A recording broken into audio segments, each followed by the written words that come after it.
Chicos, el día de hoy voy a hablar acerca de la semiología de la disnea, otro tema más dentro de la semiología respiratoria, así que vamos a comenzar.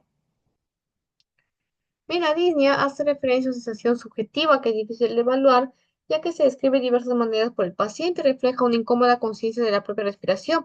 Si se preguntan por qué ocurre, esto ocurre cuando el cuerpo necesita más oxígeno, por ejemplo, en situaciones donde nosotros hagamos ejercicio, por ejemplo, cuando tenemos alguna infección y nos genera fiebre, en enfermedades pulmonares, pues obviamente aquí el pulmón y el sistema circulatorio tienen que trabajar más para suplir la demanda de oxígeno. Si esta respuesta es insuficiente, el cerebro va a percibir una falta de aire, lo cual genera una sensación de disnea.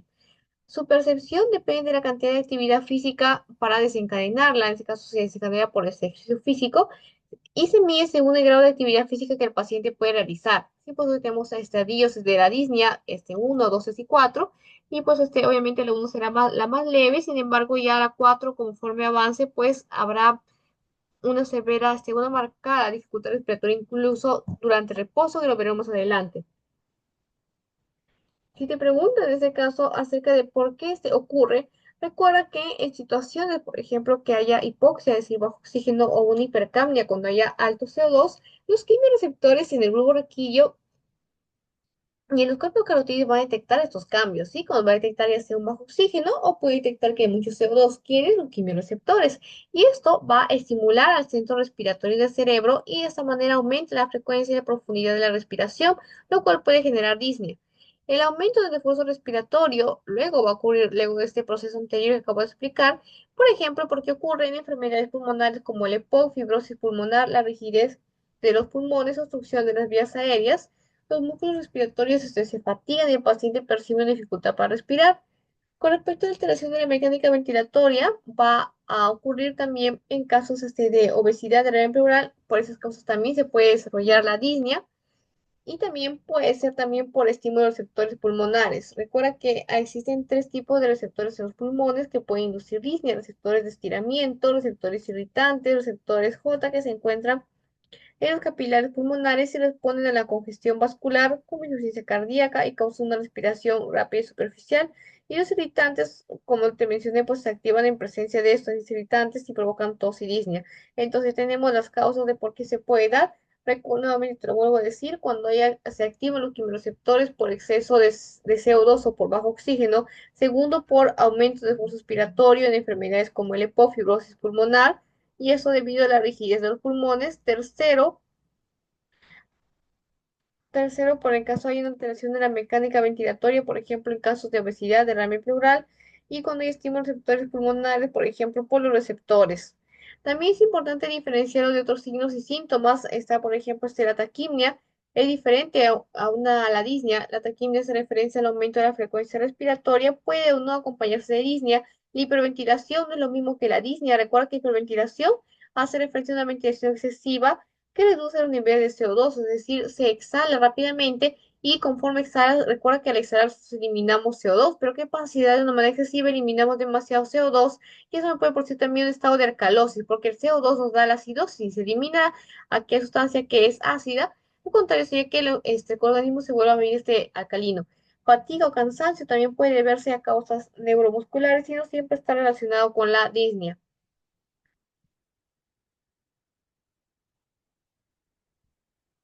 Y vamos a hablar acerca de la fisiopatología de la disnea. Dentro de la fisiopatología de la disnea, como te mencioné, esta ocurre debido a una sobreestimulación del centro respiratorio, puede ser provocado por diferentes afecciones de diversos niveles. Puede ser aferencias vagales, acá tenemos receptores intravagales o intratorácicos que envían señales por la vía vagal. Eso hace referencia a qué cosa, a que los receptores intravagales e intratorácicos van a detectar cambios en los pulmones. Por ejemplo, ¿qué detecta? Inflamación, puedes detectar también estiramiento excesivo, irritantes en la vía respiratoria. Estos receptores van a enviar señales al centro respiratorio a través de un nervio, del nervio vago. Sí, pues se dice acá, o a través del nervio vagal, porque estos receptores que hacen detectar cambios como inflamación, estiramiento, irritantes envían señales a través del nervio vago. En el asma, los receptores responden al estrechamiento de vías aéreas, lo cual produce sensación de falta de aire. Aferencias somáticas son receptores de nervios somáticos de los músculos respiratorios. Recuerda que los nervios somáticos de los músculos respiratorios, también hay mira pared torácica, Si los músculos, por ejemplo, se fatigan o la caja torácica tiene alguna restricción, el cerebro lo va a interpretar que la respiración es ineficaz y eso va a generar esa disnea. Ejemplo, tenemos en enfermedades neuromusculares como la esclerosis lateral amiotrófica, debilidad, esa debilidad muscular característica de la enfermedad va a causar que se dificulte la respiración y también la disnea en consecuencia, ¿no? Entonces ya podemos diferenciar en la ferencia vagal y somática. Recuerda, vagal detecta inflamación, estiramiento, algún cambio, algún irritante, y acá las somáticas en este caso está ya no por el nervio vago, sino por los nervios somáticos de los músculos respiratorios. También que esos nervios no solamente se encuentran en el músculo respiratorio, sino también en pared torácica y articulaciones. Y si estos músculos se fatigan, como está inervado por estos nervios, pues el cerebro interpreta que una respiración eficaz y se detecta disnea, ¿no? Obviamente, ¿en qué donde le encontraremos en patologías donde los músculos estén debilitados? Por ejemplo, en ELA, esclerosis lateral amiotrófica. Estimulación de quimiorreceptores. Recuerda que los quimiorreceptores también pueden enviar estímulos que afectan el centro respiratorio. ¿Y eso por qué ocurre? Tenemos acá, hay quimiorreceptores periféricos y también quimiorreceptores centrales. Los quimiorreceptores periféricos están localizados en cuerpos carotídeos también y aórticos se va a detectar bajo oxígeno, hipoxia o alto CO2 en hipercapnia. Los quimiorreceptores, en cambio, los centrales ya no van a estar a nivel del bulbo, perdón, del cuerpo carotídeo, sino que van a estar en el bulbo raquídeo, ¿sí? Los periféricos en cuerpos carotídeos y aórticos y centrales en el bulbo raquídeo. Y estos van a responder a cambios en el pH del líquido cefalorraquídeo. Cuando estos receptores detectan una alteración, van a enviar señales y esto aumenta la frecuencia respiratoria y provoca la disnea. Ejemplo, tenemos en insuficiencia respiratoria, el aumento de CO2 estimula los quimiorreceptores y eso genera respiraciones rápidas y sensación de ahogo. Y luego seguimos con la estimulación cortical. También puede, al estimularse, en este caso la corteza cerebral, puede desencadenar la disnea. ¿Mediante qué mecanismo? Lo explicaremos a continuación. Entonces, en tu corteza cerebral, por ejemplo, también influye la respiración, especialmente en situaciones donde haya ansiedad o estrés, lo cual, obviamente, esto también puede generar una percepción exagerada de dificultad para respirar, incluso sin una causa física clara. Por ejemplo, un ataque de pánico, la hiperventilación ocurre por estimulación cortical, aunque no haya un problema pulmonar real. Es decir, que también la disnea puede desencadenarse por factores psicológicos, ¿sí? Ese fue un dato extra, así que vamos a seguir con esta positiva. Hemos visto que la disnea se refiere a una sensación de respiración insuficiente y que también puede ser algo difícil de evaluar, pero ahora vamos a pasar con las manifestaciones objetivas de la disnea.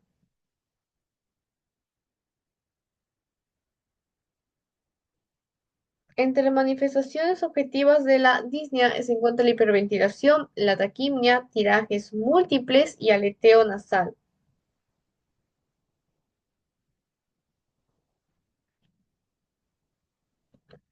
La hiperventilación hace referencia al aumento de la ventilación respiratoria cuando el paciente puede movilizar la caja torácica. ¿Por qué ocurre? En este caso se produce por un aumento en la profundidad y frecuencia de la respiración. Ocurre cuando el paciente puede movilizar la caja torácica, pero necesita compensar un déficit de oxígeno o eliminar exceso de CO2. Ejemplo, por ejemplo, está en un crisis de ansiedad. Hiperventilación ocurre incluso si es una enfermedad pulmonar real. En caso de la taquimia, hace referencia al aumento de la frecuencia respiratoria por encima de las 12-20 respiraciones por minuto. Tirajes múltiples, que significa en la cual esos tirajes son retracciones en los espacios intercostales. Puede ser a nivel subclavicular o encima de la clavícula supraclavicular. Y esto debido a que se intensifican las presiones negativas en el espacio pleural durante la inspiración. En una crisis asmática, vemos aquí que el paciente tiene dificultad para inhalar, lo que genera retracciones visibles en el tórax. El aleteo nasal hace referencia a un movimiento, perdón, un movimiento sí, rápido y excesivo de las fosas nasales al respirar y es común en situaciones de dificultad respiratoria.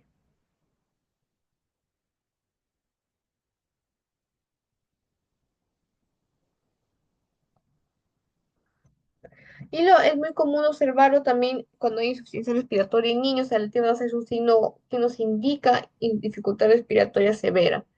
Otra manifestación objetiva es también cuando participan los músculos respiratorios accesorios. Estos músculos no deberían de participar.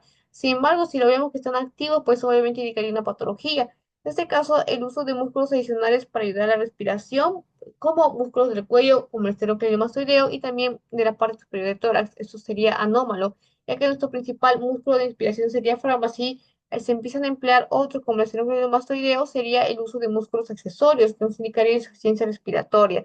Intranquilidad o sensación de ansiedad e incomodidad debido a la disnea que se manifiesta físicamente en el paciente. Aquí está ese caso del teteo nasal, que como te dije, más común en niños. Y acá pues se dice también como síntoma de insuficiencia cardíaca. Recuerda que el primer signo que suele aparecer en una insuficiencia cardíaca es la disnea, debido a que se congestiona el pulmón, específicamente si la insuficiencia cardíaca de tipo izquierda, ya que la derecha genera más que todo edemas a nivel corporal. Bien, vamos a hablar acerca de escalas de valoración de la Disney. Tenemos escala de Borg, escala de British Medical y escala clásica. Esta es la más importante de la escala clásica porque acá, como vemos, la escala de Borg es difícil de utilizar, generalmente no se emplea. Punto de 0 a 10, obviamente no te van a preguntar si acá, sino que es importante que recuerdes la escala clásica. Entonces vamos a tener a tipos de disnea. Disnea de gran esfuerzo, mediano esfuerzo, de pequeño esfuerzo y disnea de reposo. En disnea de gran esfuerzo está relacionada con actividades físicas que previamente no causaban molestias. La tolerancia física, por ejemplo, va a variar según la edad y la condición física del paciente. Ejemplo, será diferente en un paciente de 20 años comparado con uno de 50 años y también entre pacientes sedentarios deportistas, ¿no? Obviamente los pacientes sedentarios suelen cansarse más rápidamente que uno deportista. Disnea de mediano esfuerzo se presenta cuando el paciente realiza actividades como caminar en terrenos planos de 100 metros o una cuadra o subir un piso de escaleras. Si ya tiene disnea, pues es disnea de mediano esfuerzo. Disnea de pequeño esfuerzo, poco a poco nos estamos acercando a la gravedad. Aquí se origina con actividades cotidianas de bajo esfuerzo, como son el comer, peinarse o hablar, y disney reposo, con el paciente incluso en cama, va a experimentar dificultad para respirar, lo cual significaría una gravedad en esta disney. Complicación aguda, hacer frente con un paciente que tiene disney de mediano esfuerzo, pasa a presentar disney de reposo al día siguiente. Es decir, que hemos evolucionado de un estadio a otro, ¿ok? De manera acelerada, por eso es una complicación aguda. Eso indica una complicación aguda y es un dato importante de historia clínica para evaluar, pues obviamente, la progresión de la disnea. Aquí tenemos nuevamente el casi mismo cuadro, ¿ok? Y aquí así como se caracteriza este caso el paciente según el tipo de disnea que presente.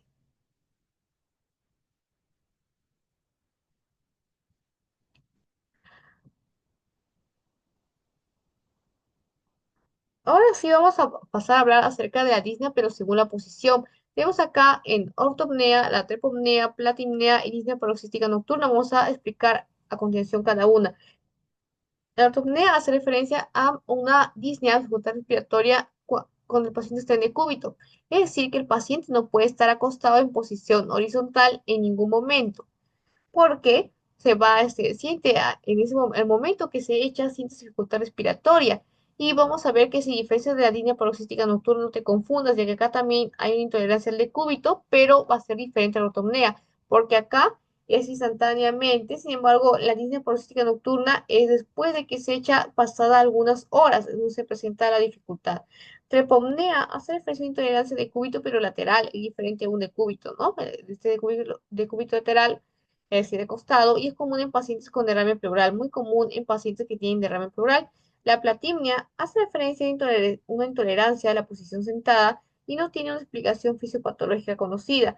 Disnea paroxística nocturna no está intolerancia en el cúbito después de algunas horas de tolerancia.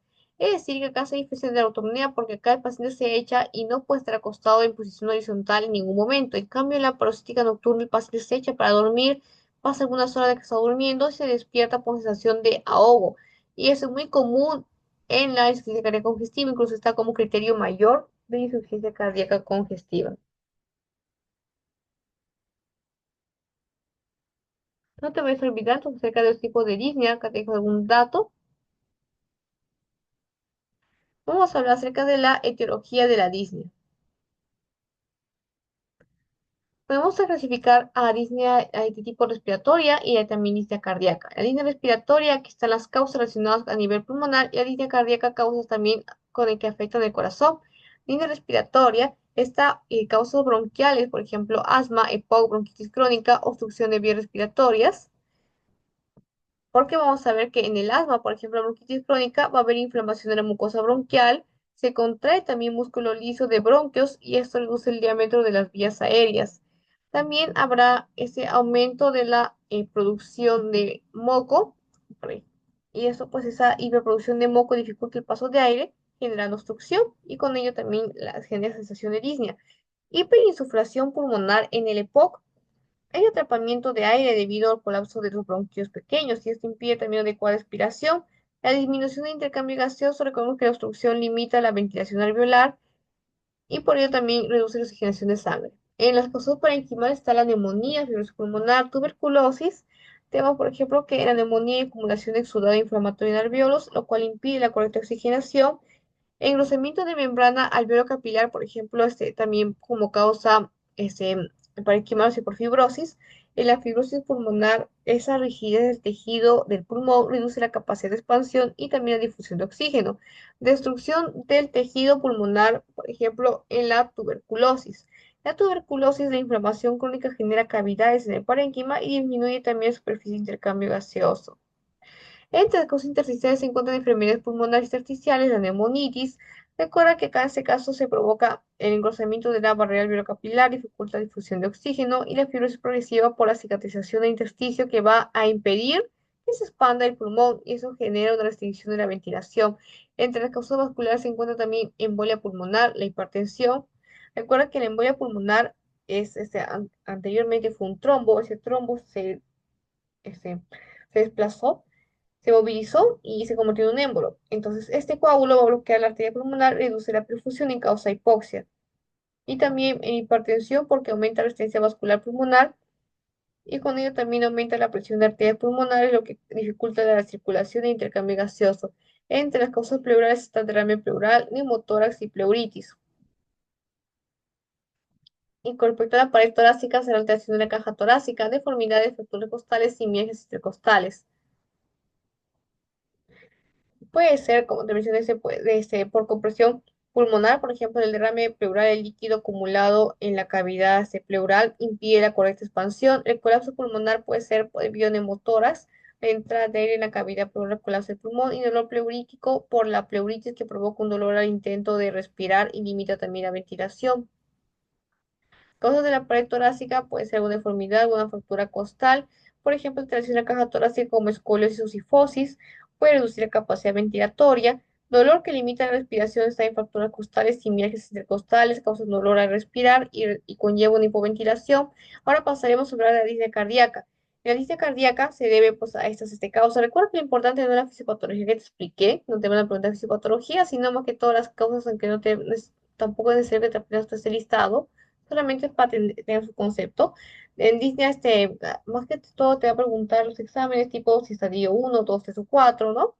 Entonces, ahora aquí línea cardíaca, recuerda que se deben, por ejemplo, por insuficiencia cardíaca sería por disfunción del ventrículo izquierdo, la causa principal.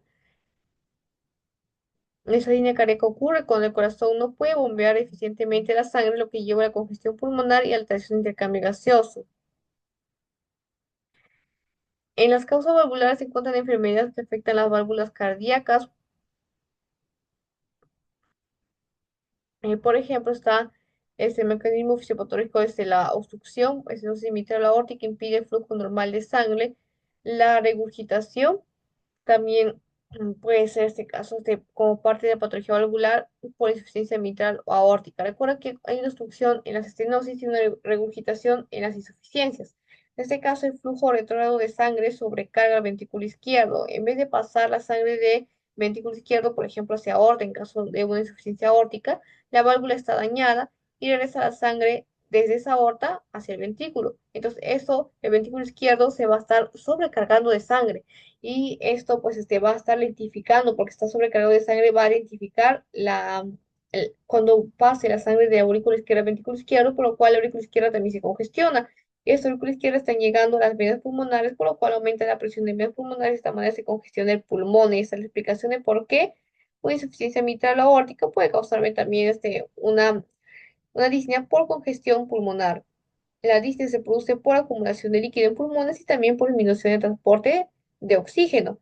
En las causas de tipo coronarias se encuentra enfermedad coronaria, infarto al miocardio, El mecanismo fisiopatológico se da por, en ese caso, cuando se obstruyen las arterias coronarias, pues hay menor oxígeno al miocardio. Cuando se disminuye la contractibilidad del ventrículo izquierdo, se reduce el gasto cardíaco y aumenta la presión pulmonar, o también cuando se disminuye la perfusión sistémica. En el caso de la hipertensión, hay hipertensión sistémica y también pulmonar. La sistémica aumenta la postcarga, lo que lleva a una sobrecarga del ventrículo izquierdo y congestión de pulmón. Y la pulmonar, cuando aumenta la resistencia a las arterias pulmonares, lo que dificulta el paso de sangre del ventrículo derecho y genera disnea. En miocardiopatías, está la dilatada y la hipertrófica. La dilatada, recuerda que aquí sucede que disminuye la contractibilidad del corazón, reduce el gasto cardíaco y causa congestión pulmonar. Y la hipertrófica, como tú sabes, el ventrículo, por ejemplo, una causa sería la hipertensión. Acá pasa que el ventrículo izquierdo se va a hipertrofiar, se vuelve rígido y no se llena adecuadamente, lo cual provoca que disminuya el volumen sistólico, que provoca la disnea, y esto pues aumenta también la presión venosa pulmonar. Líneas de transporte encontramos clásicamente en patologías como la anemia, en la cual se reduce la capacidad de transporte de oxígeno. El paciente puede estar pálido, tenemos clínica que tú ya conoces por la anemia. En este caso, la disnea no se debe a un problema en pulmones del corazón, sino a disminución de la capacidad de transporte de oxígeno en la sangre. La fisiopatología nos indica que como hay anemia, pues obviamente disminución de glóbulos rojos en hemoglobina, pues llega menor oxígeno hacia los tejidos, se activan quimiorreceptores periféricos debido al impulso tisular, entonces esa activación de quimiorreceptores va a aumentar la ventilación para intentar compensar la falta de oxígeno, aumenta el gasto cardíaco para mejorar también la perfusión tisular, puede causar palpitaciones, fatiga, y el paciente puede estar pálido y puede presentar taquicardia compensatoria. La línea psicógena se debe a trastornos psicológicos, por ejemplo, como la ansiedad, ataques de pánico, disfunción neurovegetativa, también cuando hay alguna alteración,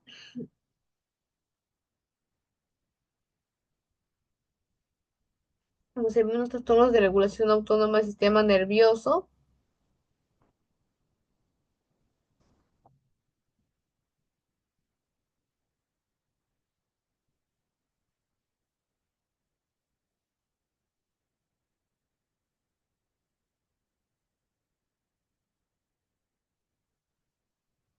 Bueno, seguimos acá con la disnea por descarte. En este caso, la disnea puede ser diagnosticada como psicógena cuando no se identifican otras causas físicas. ¿Y cómo saber si en ese caso, si ese tipo de disnea? Pues entre características claves está que no hay hallazgos anormales en exámenes físicos o pruebas de función pulmonar, cuando la disnea puede mejorar con distracción o relajación, o a menudo hay antecedentes de ansiedad o estrés emocional, podemos tener ese término de la disnea, ¿no? Una disnea de tipo psicógena. Cuando descartamos causas orgánicas como enfermedad pulmonar, cardíaca o anemia. No te olvides línea respiratoria, cardíaca, la de transporte y la psicógena. Que es un dato extra, ¿ok? Para que sepas leerlo.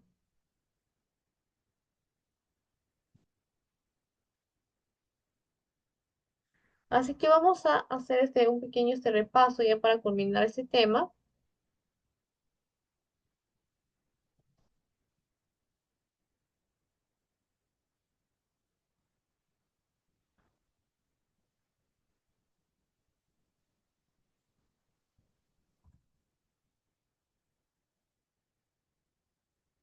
Entonces, recuerda que la disnea es una situación subjetiva, difícil de evaluar. Y pues va a ocurrir por diferentes factores. En la fisiopatología puede ser por activación de quimioreceptores, por aumento del esfuerzo respiratorio, alteración de la mecánica ventilatoria, estímulo de receptores pulmonares.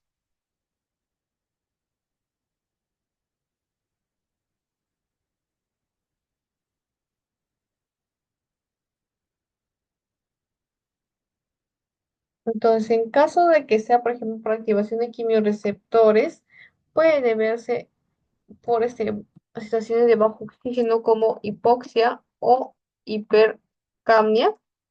Cuando hay aumento del esfuerzo respiratorio, ¿en qué patología se da? Por enfermedades pulmonares como el EPOC o fibrosis pulmonar. Alteración de la mecánica ventilatoria se va a dar en casos de obesidad y derrame pleural. Estímulos receptores pulmonares cuando se activen receptores, por ejemplo, de estiramiento o por irritantes. Entonces, recuerda que diferenciarlo también de taquimia de hiperventilación, porque no es lo mismo la disnea. También hemos visto acerca de diferencias varias somáticas. No te van a preguntar mucho de la fisiopatología, así que vamos a ignorar eso en el repaso. También sobre el mecanismo de estimulación, sobre los nervios somáticos, aferentes, quimioreceptores, centro respiratorio superior. No te preguntan mucho sobre la fisiopatología. Dice, vamos a ver más que todo las manifestaciones objetivas, por ejemplo, hiperventilación. Recuerda que era también otro tipo de manifestación objetiva. Ya estaba la taquimia, tirajes múltiples, aleteo nasal, actividad de músculos accesorios, de intranquilidad. Lo importante también que te recuerdes es la escala clásica, que había también disnea a gran esfuerzo, a mediano, a pequeño esfuerzo, incluso en reposo. Recuerda que cuando hay una complicación aguda es cuando se pasa de un estado a otro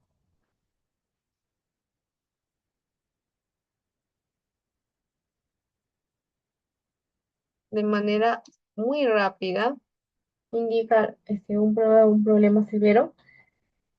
Hemos visto lo más importante, creo yo, es la disnea según la posición.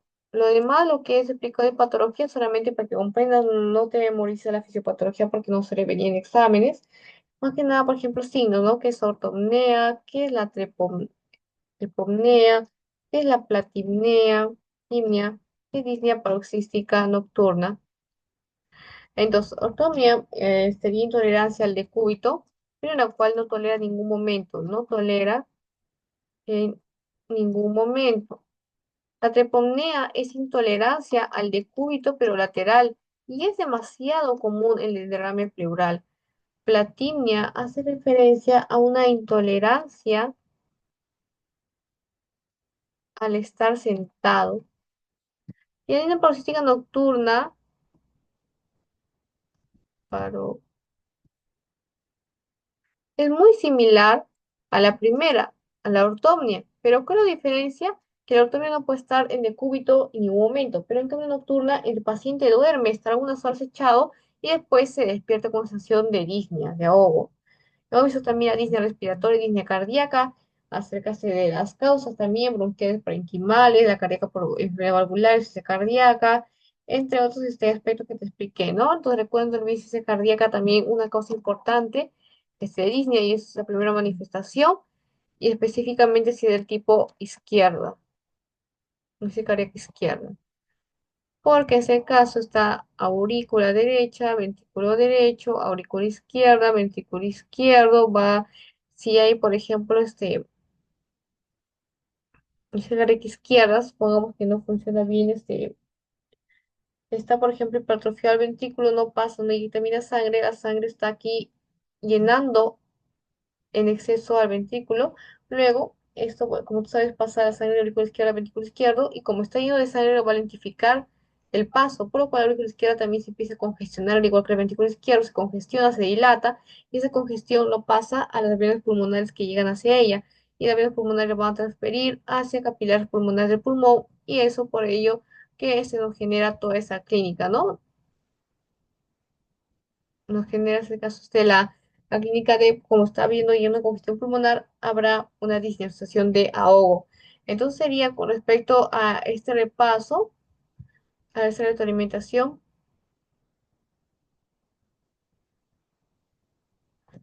Hasta aquí la clase de hoy. Muchas gracias por llegar hasta el final. Si te sirvió el video, agradecería mucho que le des un like Recuerda también suscribirte, ya que me motiva más a seguir subiendo más temas, a seguir preparando más contenido. Activa también notificaciones si quieres recibir los últimos videos. Muchas gracias.